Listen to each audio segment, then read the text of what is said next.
Hello, Pisces. Hello, Pisces. This is Adrian Igo, Capricorntigress of Astrology, a look inside. I'm coming to you with your reading for February to March of 2019.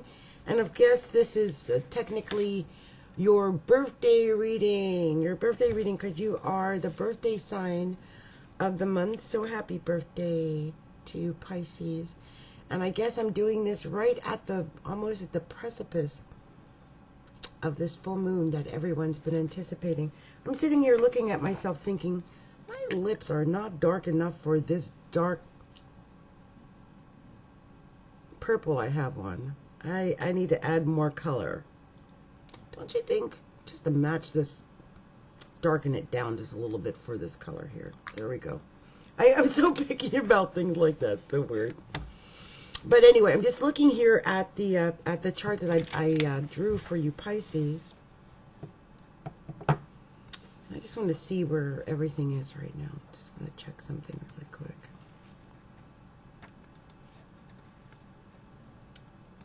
Oh, and I don't know if you looked at the last Pisces reading I did. But in that reading, I did kind of express that I found out that my progress sun is in Pisces. So I myself am vibrating to Pisces. Really, I am. And so, one second, I'm so sorry about that. Let me shut this down really quick. I don't want that to interfere with what I'm doing right now. And so, let's see here. So we have, just wanted to see where all the planets are going to end up by, let's say by mid-March. Okay, so the sun goes in, oh, the sun, and where's that full moon on the 20th? Just checking on something really quick.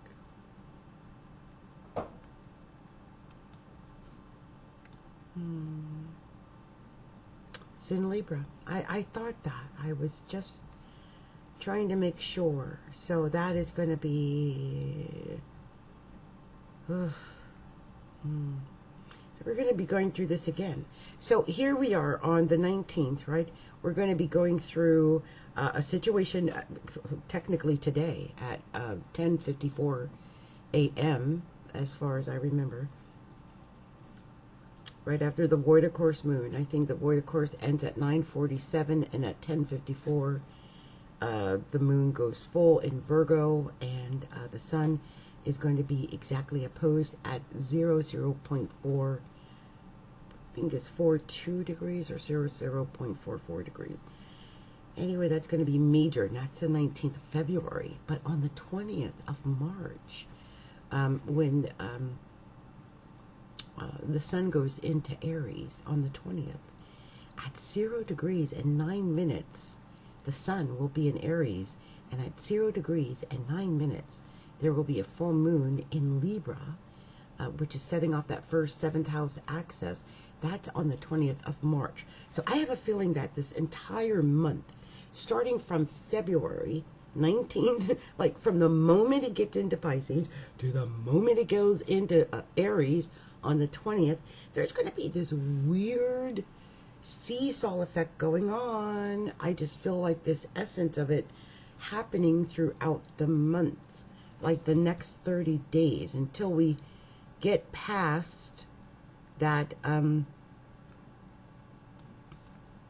yeah, that whatever that is, you know, until we get to that Libra, Aries vibe going on in March. And that's going to put emphasis in the 2nd house and 8th house for Pisces. But I was just looking here just to make sure, and I just wanted to make sure about something else. This is February. I was trying to get to March. Is this it here? Yeah, new moon, and that's on the 6th of March. And that new moon, and Uranus goes into Taurus that day too. Pisces. Isn't that something? I knew it. I just wasn't sure, and I just needed to see it and make sure, because I don't like talking out the side of my mouth before I check on things. So we've got this full moon going on now today, the 19th, in Virgo, right? At 00 degrees of Virgo. And it is, well, it's, you know, it's happening now. And we've got the sun in Pisces at 00.42 degrees or 44 degrees or whatever. It's opposing this full moon in Virgo, okay? So you're going to be feeling that your partnerships, I don't know what's going on with your partnerships, but I bet you're feeling something with your partnerships.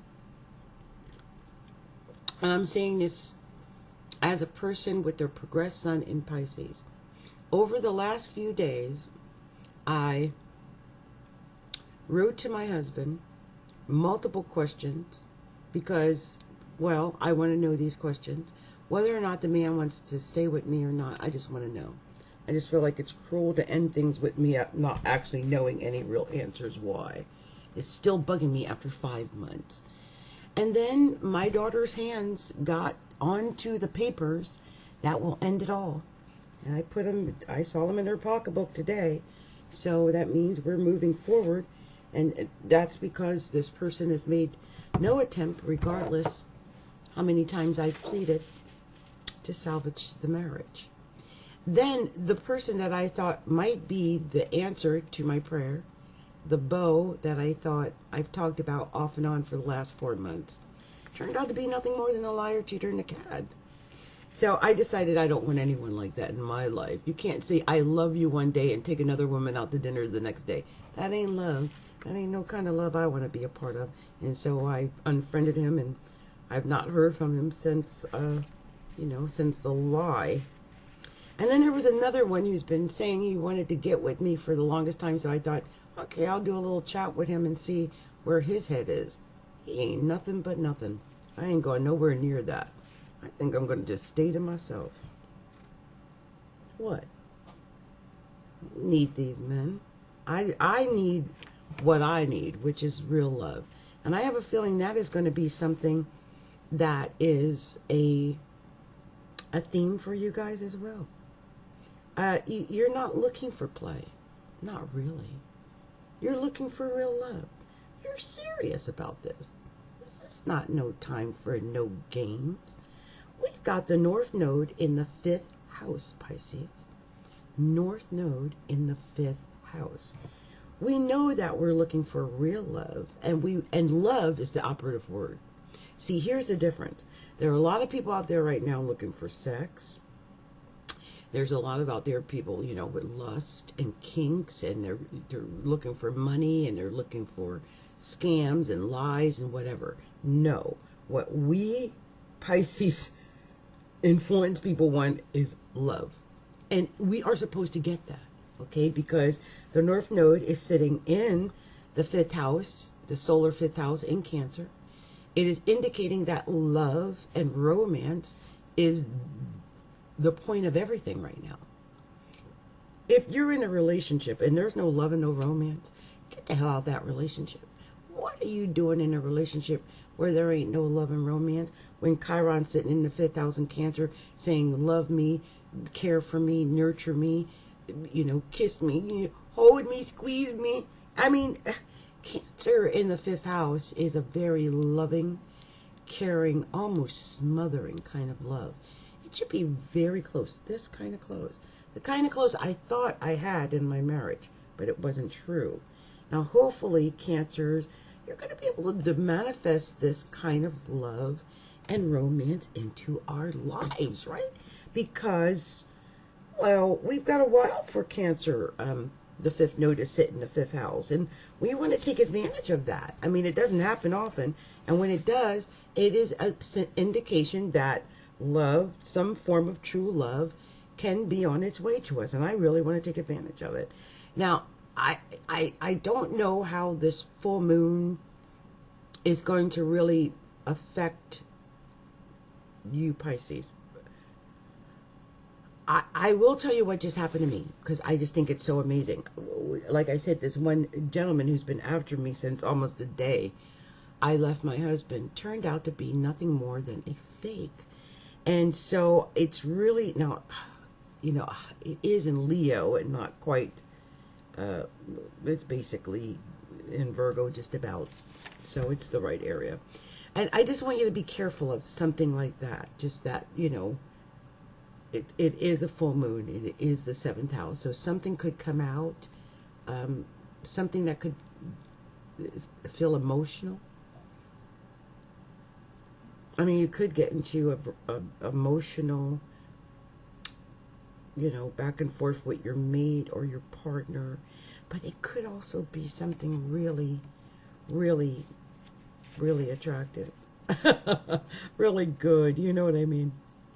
Just be aware of being critical, because Virgo in the 7th house tends toward being critical against a partner. And I think that might be a little bit about what I've been doing tonight, being a little bit too analytical, too rational, too discerning, you know, just really not just cut and dry. I'm truly the Queen of Swords tonight.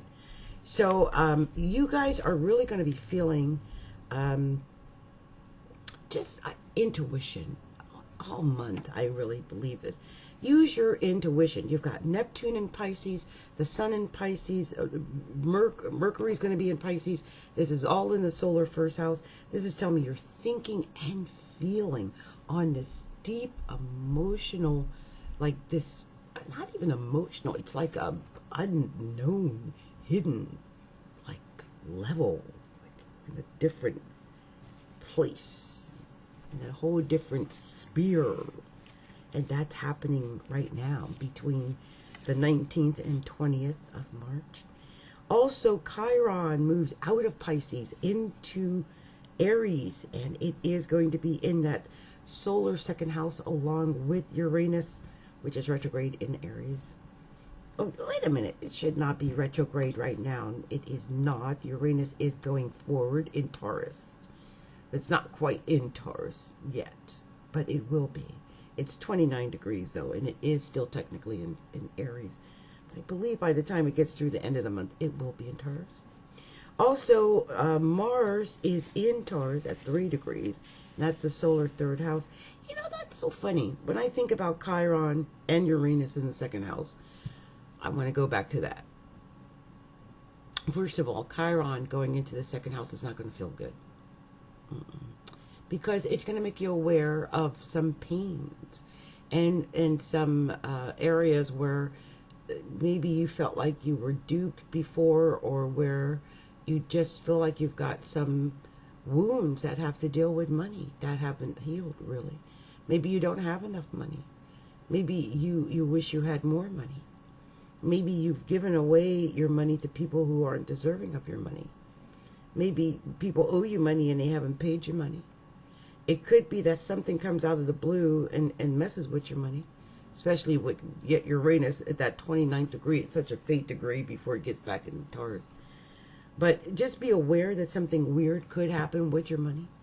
And also don't forget that although they're 4 degrees apart, that Uranus and Mars are still technically conjunct. Although one's in Taurus and the other is in Aries. One's in the second house and one is in the third house. They are still influencing each other. Uranus is still influencing Mars. And Mars is crazy right now. Mars is always crazy anyway. It was worse when it was in Aries. Right now it's dealing with and settling in to being in the sign of Taurus, which, you know, it's just gotten into there, so it could be acting a little erratic, especially since it's still technically conjunct the sign of erraticism, which is Uranus, okay, and erratic behavior. So now we're talking about the second house and the third house, so we could be talking about money, literally talking about money. And so be aware of that. Anything weird could happen when it comes to money. And do be aware that now that Chiron is in the second house, that money is going to probably be a place of some sorrow. I mean, you're healing this area. Sometimes before you can heal out the infection, you got to find the infection, clean the infection, remove the infection. You know what I mean?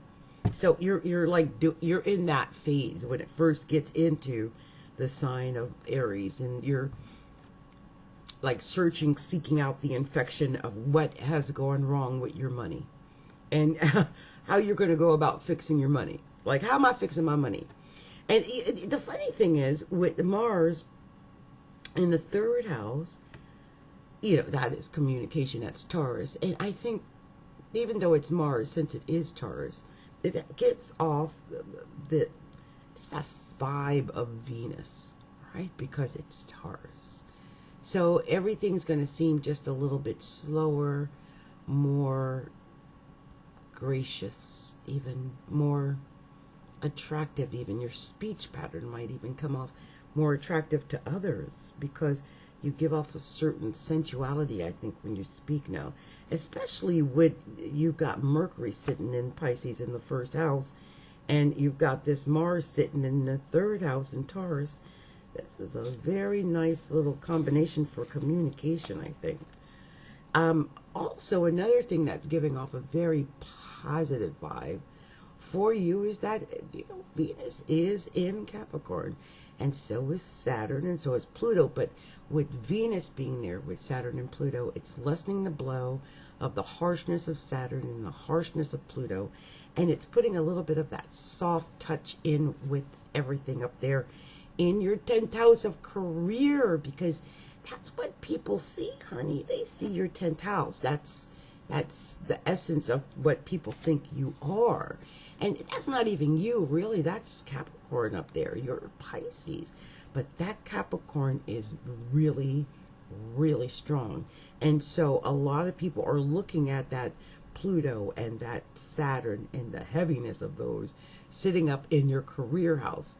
I mean, even your boss and the people you work with probably are feeling this to a certain extent. So it's going to be really helpful that you've got Venus sitting up there in the 10th house right now.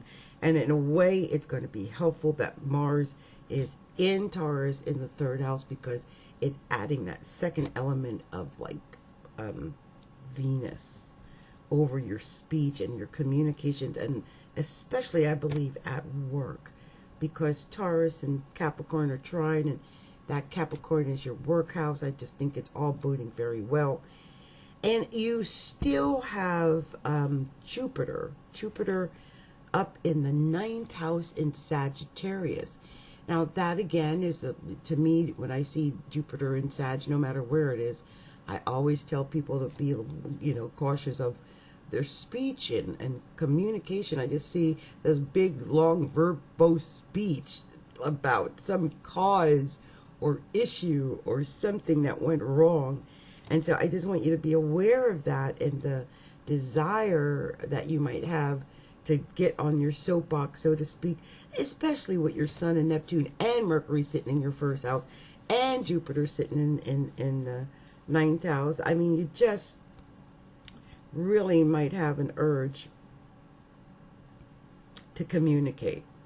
So that's one of those things that I'm thinking is happening here.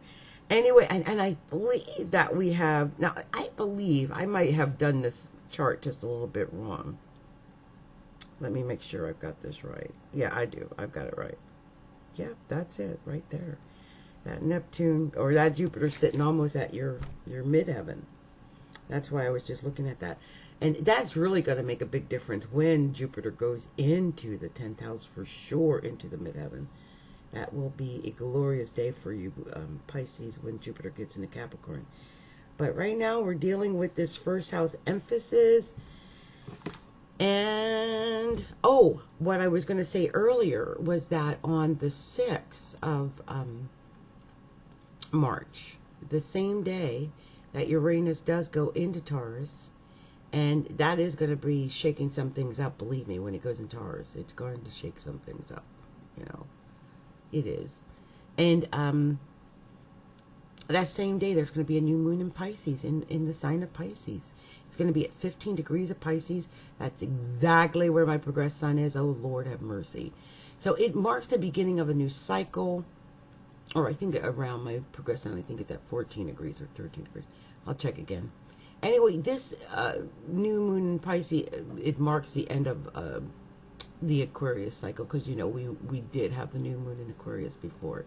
And so right now it's just indicating a good time to take a leap of faith.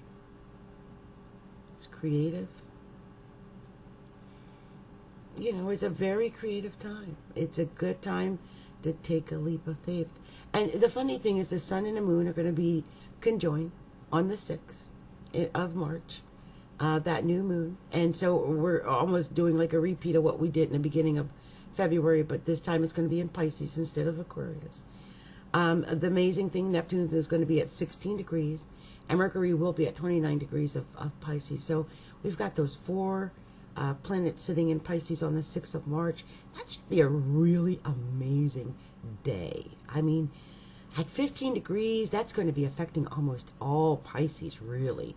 And so, wow, it's just an incredible day.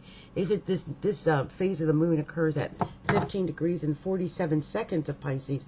But I just want, it says it's going to be affecting planets between 12 and 20 degrees of the mutable planets. I always give 10-degree orbs on the moon, especially when it's conjunct the sun like that, Lord. But I wanted to see what this degree says. I know this degree, but I just wanted to check it. I sure did. 15 degrees of Pisces. A sense of destiny dominates this degree. These natives have strong feelings of direction, which show signs of being fuzzy. They do have sharp insight, which may or may not be on target. There is nevertheless too much aggressive energy to be dealt with. Even when they are right, their forceful manner detracts from what they might be able to accomplish. If Mars and the influence of Aries were softened in this chart, it would be more likely that the influence of this degree could be used more to advantage. So this degree needs more help in this direction. And it could be too powerful. It could be putting too much energy in the wrong direction. But there is some inclination to travel. Might be dealing with people from afar, foreigners. It's, now I wanted to also go into 16 degrees because this is happening at 15 degrees and 47 minutes, which means in a hop, skip, and jump, it's going to be at 16 degrees of Pisces. And that's on March 6th, that new moon. This degree is located in the middle of the Cancer decante of Pisces. It seems to pick up Cancer-like love and devotion to home. Sun-Moon conjunction, that makes so much sense when that happens. Natives here may be overprotective of those in the home circle, very defensive toward anyone else who might pose a threat. And no one enters this home until he has been thoroughly checked out. They likely are involved in family enterprises, and they try to keep their children also under its protection. There's some suspiciousness here, and they tend to be disliked by others because, well, unless there's some other factors that soften the relationships with others and outsiders. But he could work with a large group, and he could establish an identity where he would adopt a similar approach here of protectiveness. So there's just that protectiveness and nurturing and just that Cancer flavor. The larger the circle he's able to include, the more this influence would be softened. He may, however, be frustrated if the tendency is sufficiently deep-seated so that he's unable to relax and finds outsiders with the circle he trusted too soon. So, yeah, interesting degrees here, but this is where that new moon's going to be happening on the 5th of March. Do keep your eye out for it because it's really going to rejuvenate us Pisces influenced people. As I mentioned, I've got my progressed sun in Pisces, conjoined Chiron of all things. And so I really am looking forward to that rejuvenation of the new moon in Pisces. And the fact that the sun is there and the moon is there and that 15, 16 degrees sounds like it's going to be something to deal with. So be aware of that. Okay. Well, I have run my mouth. I wanted to give you guys something special for the month of February through March, because March is the month of Pisces, and with me being a Pisces with my progressed moon there, I really wanted to send off whatever messages that came to my heart and soul this month. And before I go, let me hold on to my magic amethyst and make sure that I haven't missed a message that I need to relay. I'm gonna sip on my tea because I keep thinking of something I gotta say.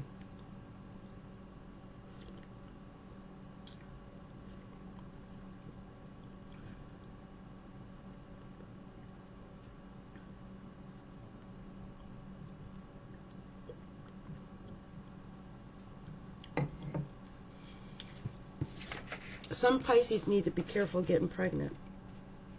Sun's making that trine to the North Node in Cancer in the 5th house.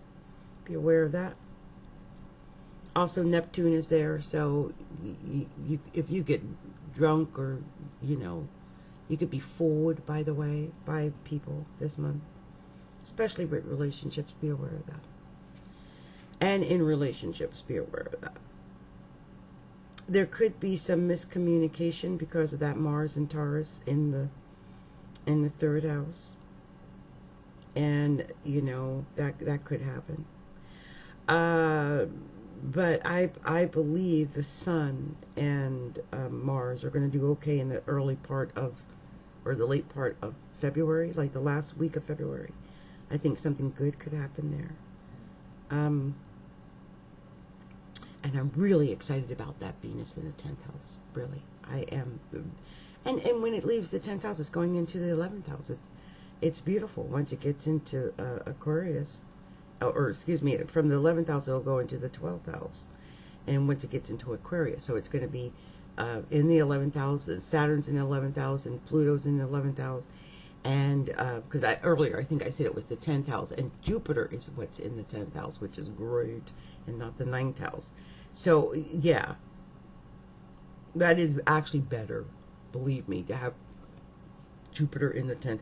I was looking at it earlier and I'm thinking, am I looking at it wrong? And I was, because that Venus should be on the other side of that line. Venus, Saturn, and Pluto are supposed to be in the 11th house of hopes, dreams, and wishes. So, oh, it makes so much more sense now. You're fine. This is actually going to be a really good month for you guys, especially with that Jupiter up there in the 10th now that I see that.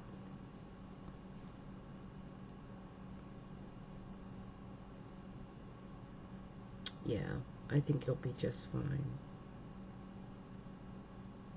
Yeah, that, I guess that's my only big message is about that, watching out for getting pregnant. And also some weird, you know, there could be some issues going on with love and romance because, well, Venus is going to be opposing the 5th house, isn't it? It's going to be in the 11th house, not the 10th. So Saturn's going to be opposed to 5th house. Pluto's going to be opposed to 5th house. Venus is going to be opposed to 5th house. The North Node sitting in the 5th house. That means, yeah, it could be painful because the North Node always wants us to learn a lesson or something. And who wants to learn those kind of lessons? Saturn sitting in the 11th house, opposing the 5th house, trying to teach us some lesson we don't want to learn. You know, after a while, we feel like we've learned enough of our damn lessons with our sneaky-ass friends and our horrible-ass romantic partners. And I think we don't want to learn that lesson. But obviously, there's one more lesson that Saturn wants to teach us, and there's some kind of lesson that the North Node wants us to learn about romance. And so this is going to be on and popping this month because we are going to be dealing with issues that have to deal with love and romance and Venus and Capricorn and Mars and Taurus and the North Node in Cancer in the 5th house and the Sun in the 1st house. That Sun in the 1st house and North Node in the 5th house are communicating with each other. Lord, like I said, be careful of pregnancies. Anyway, I have gone to almost 30 minutes with this reading. Thank you to all the Pisces who hung in there with me. I hope whatever message I had here, that it got to the heart and soul of the people that it's supposed to get to this month. And I'm just praying that whoever I'm just getting a message to about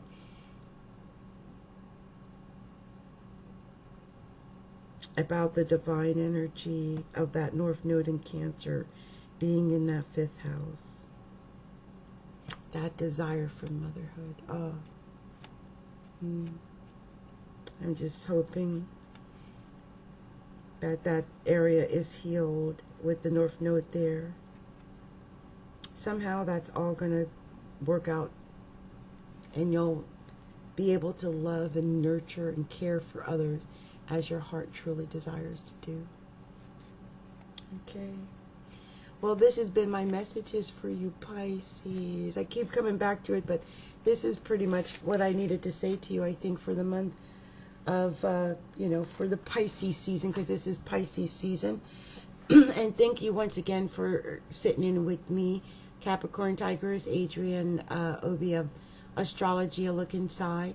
If you have not done so, please come and join me on Patreon at patreon.com/Capricorntigress, or you can always find me on Facebook at facebook.com/Astrology, A Look Inside, or you can get our free readings, free mini readings I do at the group at facebook.com/groups/Astrology, A Look Inside. And finally, don't forget to go and subscribe to our website at Astrology, A Look Inside. And I hope you have liked and subscribed to our YouTube channel. And please share our YouTube videos. Okay, you guys. Much love and light to you. Bye now.